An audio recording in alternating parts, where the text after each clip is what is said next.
Hello students. Yes, class 8. Now today we will start with new chapter Asia physical features. Asia is also known as the cradle of ancient civilizations as it is the birthplace of many civilizations such as Mesopotamian civilization, Indus Valley civilization, Chinese civilization, etc. Asia is known as the cradle of ancient civilization. जो Asia है उसको cradle of ancient civilisation बोला जाता है। क्योंकि ऐसा क्यों बोला जाता है? As it is the birth place of many civilization. ये बहुत सारी अलग अलग सिविलाइजेशंस की बर्थ प्लेस है। आप देखेंगे, अभी मैं आपको बता रही हूँ, आप देखेंगे कि यहाँ पर जो एशिया है, मोस्टली एशिया में ही सबसे बड़ी बड़ी जो सिविलाइजेशंस जो स्टार्ट हुई थी वो एशिया से ही स्टार्ट हुई थी। जैसे कि Mesopotamian civilization, Indus valley civilization, Chinese civilization, ये सारी सिविलाइजेशंस के बारे में आप लोगों ने हिस्ट्री में ज़रूर पढ़ा होगा। Now, these civilizations were independent of each other as the great size of Asia made their existence possible. और जो ये civilizations हैं वो अपना अलग अलग were independent of each other as the great size of. सारी सिविलाइजेशन अपने आप में अलग इंडिपेंडेंट थी, अपने तरीके से हर काम को करते थे वो लोग। क्यों और ऐसा क्यों पॉसिबल हो पाता था? क्योंकि एशिया बहुत बड़ा है, सबसे बड़ा कॉन्टिनेंट है पूरे वर्ल्ड का। तो जो एशिया है आपका, इतने बड़े साइज़ होने की वजह से यहाँ पर जो सारी सिविलाइजेशंस है वो इंडिपेंडेंटली अपना वर्क कर सकती थी। Asia has always been a pioneer in areas of culture and religion. और एशिया ही पायनियर मतलब सबसे फर्स्ट नंबर पे, यानी कि जो एशिया है हमेशा कल्चर और रिलीजन को फॉलो करने में सबसे फर्स्ट नंबर पे हमको देखने को मिलता है। ठीक है, सबसे जो अगर कोई भी चीज़ का प्रमोशन हो रहा है, कोई भी चीज़ फर्स्टली स्टार्ट हो रही है, कल्चर की बात करें या रिलीजन की बात करें, उसमें फर्स्ट नंबर पे आपका एशिया ही आता है। Many religious took Many religions took birth in Asia, such as Hinduism India, Christianity Southwest Asia, Islam Southwest Asia, Buddhism India, Jainism India, Sikhism India, Zoroastrianism Southwest Asia, Taoism China, Confucianism China, Shintoism Japan, Judaism, Southwest Asia, etc. So these are the different religions which are followed by different countries. ये अलग अलग countries जो अलग अलग तरीके के जो religions को follow करती हैं, ये सारे religions आप जितने भी हैं ये सब में कहाँ पर इन्होंने बर्थ लिया है? एशिया से ही ये स्टार्ट हुए। देखिए, India, China, Japan, south west Asia वाला पार्ट, तो ये सारी कंट्रीज़ कहाँ पर हैं? ये सब एशिया में ही हैं। और ये जितने भी अलग अलग तरीके के रिलीजन्स को फॉलो करती हैं वो सब एशिया में ही सबसे पहले स्टार्ट हुए थे। The highest mountain peak of the earth, Mount Everest 8,848 meter, and the lowest point on the earth, the Dead Sea 400 meter below sea level, are located in Asia. Asia में सबसे highest point, सबसे ऊंचा point mount Everest, वो भी कहाँ पर है? Asia में ही है। और सबसे lowest point that is Dead Sea, ये 400 मीटर बिलो सी लेवल है। ये सबसे लोवेस्ट पॉइंट भी एशिया में ही पाया जाता है, एशिया में ही लोकेटेड है। Asia also has the roof of the world.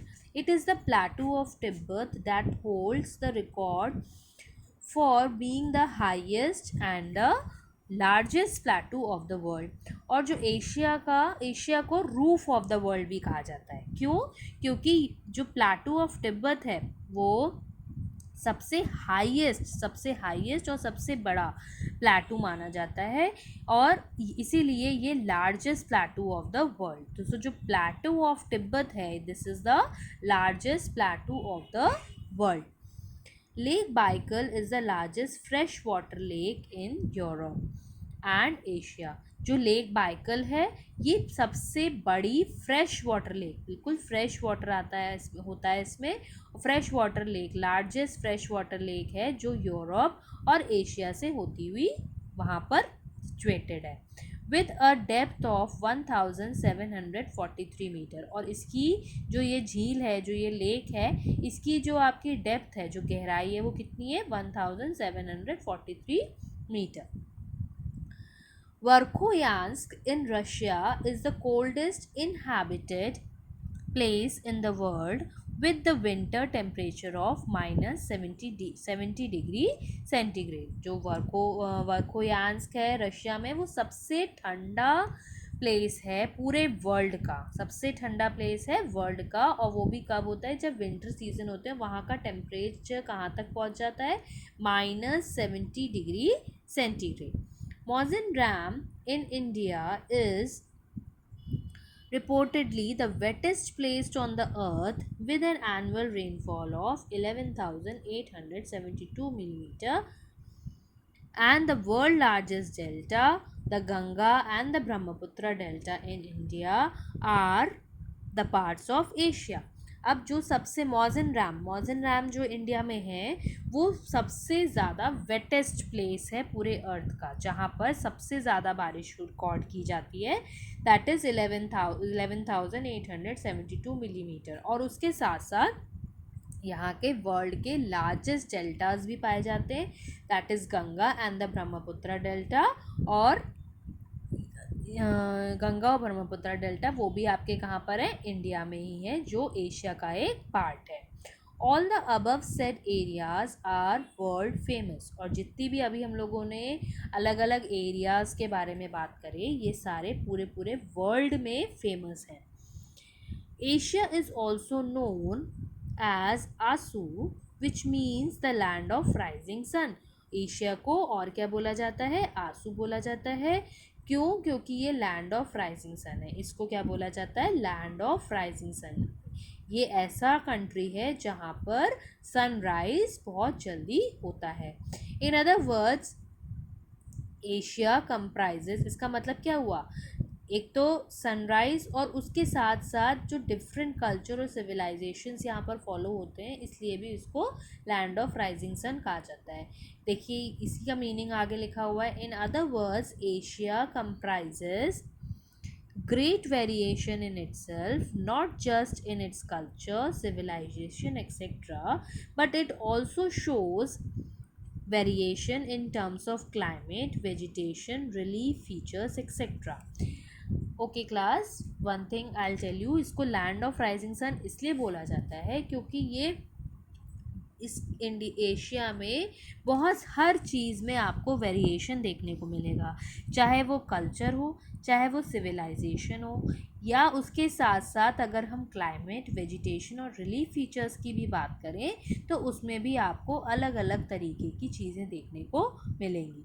इसीलिए लैंड ऑफ राइजिंग सन इसको बोला जाता है, क्योंकि जो सन होता है जैसे अपने अलग अलग फेजेस बदलता रहता है, कभी वो राइज़ करता है, कभी वो कभी एक पोजीशन पे रहता है, कभी आपका सनसेट होता है। वैसे ही इसी तरीके से एशिया में भी क्या होते हैं? अलग अलग फेजेस होते हैं, अलग अलग कल्चर, अलग अलग सिविलाइजेशन, अलग अलग क्लाइमेट, वेजिटेशन, रिलीफ फीचर्स और भी बहुत सारी अलग अलग तरीके की चीज़ें यहाँ पर देखने को आपको मिलती हैं। अब हम लोग इन्हीं सारी चीज़ों के बारे में एक एक करके पढ़ेंगे कि एशिया को क्यों लैंड ऑफ राइजिंग सन कहा जाता है। अब कल की क्लास में हम लोग पढ़ेंगे the physical features of Asia. Students, मैंने जैसे आपको बोला था कल कि आप इस चैप्टर की रीडिंग करिए और जो डिफ़िकल्ट वर्ड्स आपको लगे उन डिफ़िकल्ट वर्ड्स को टिक करके उसकी मीनिंग को ढूंढ के उसी के ऊपर लिखिए, ठीक है। And I want this I want to see कि मैं आप लोग ये काम कर रहे हैं या नहीं कर रहे हैं. सो अपनी पिक मुझे ज़रूर सेंड करिए. Okay class, thank you.